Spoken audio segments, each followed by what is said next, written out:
नंदुरबार जिल्ह्यातील अक्कलकुवा तालुक्यात कृषी विभागाने अवैध एसटी-बीटी कापूस बियाण्यांची वाहतूक करणाऱ्यांवर कारवाई करत अंदाजे 1.5 लाख रुपये किमतीचा मुद्देमाल जप्त केला आहे। विशेष म्हणजे ही बोगस बियाण्यांची वाहतूक गुजरात राज्य परिवहन महामंडळाच्या बसद्वारे केली जात होती। कृषी विभागाला मिळालेल्या गोपनीय माहितीनुसार गुजरात राज्यातील निझर येथून प्रतिबंधित बियाणे पुरवले जात होते व इतर भागात विक्रीसाठी पाठवले जात होते। त्या अनुषंगाने 6 जून 2025 रोजी अक्कलकुवा येथे सापळा रचून ही कारवाई करण्यात आली।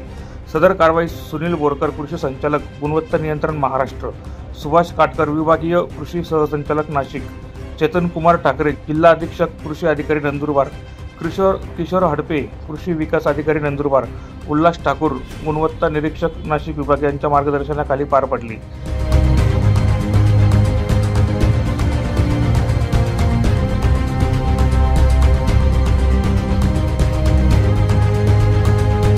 प्रतिनिधी प्रवीण चव्हाण, माझा महाराष्ट्र न्यूज, नंदुरबार।